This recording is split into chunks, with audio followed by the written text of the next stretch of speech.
Come on now. Come on.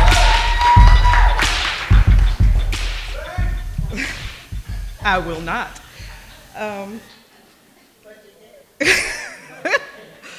So like Josh said, writer's block is almost a year old. Will be a year old in March. And for us to be less than a year old, the response that we've gotten from you guys has been amazing. From sharing our videos to liking our page on Facebook, you guys have been awesome. So give yourselves a round of applause.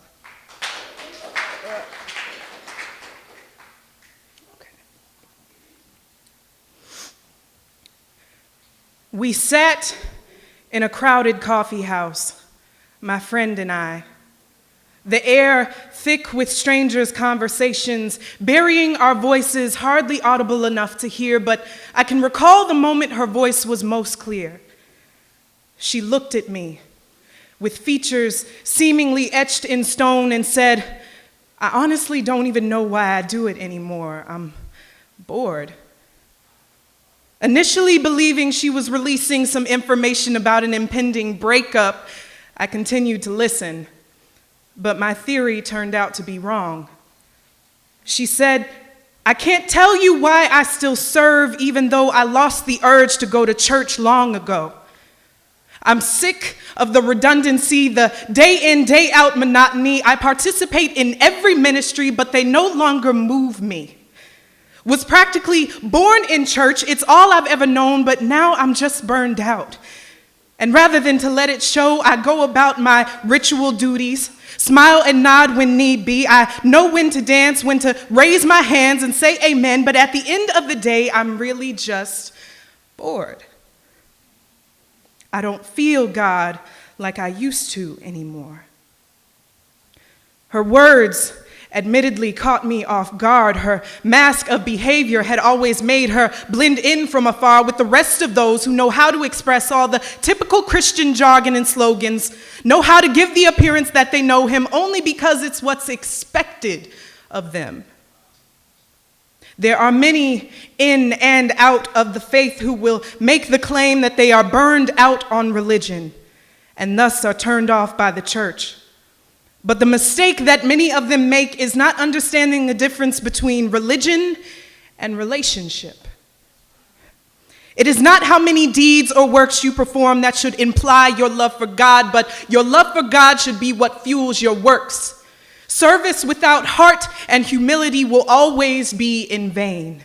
We're trying too hard to impress others with our church resume as opposed to drawing closer to God.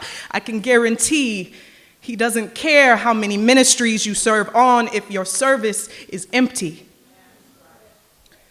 After a moment of silence and searching for the right words to say to soften my friend's heart, it came to me to tell her she had to get back to the start.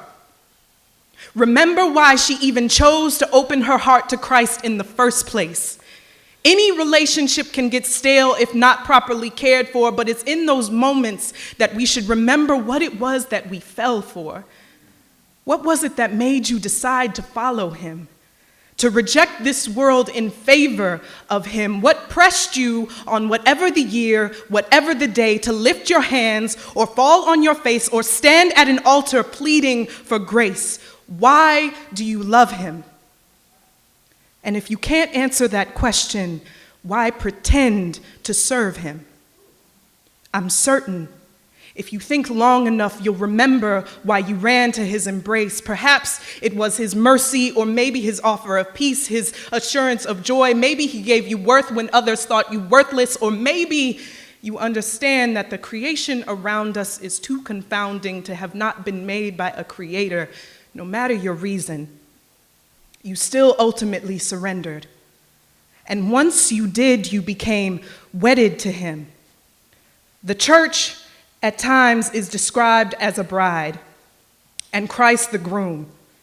He, the spouse of our souls, merciful and kind, abundance of love to the point where he died, and we are the ones who pierced his hands and speared his sides, yet his arms are forever open to his imperfect bride.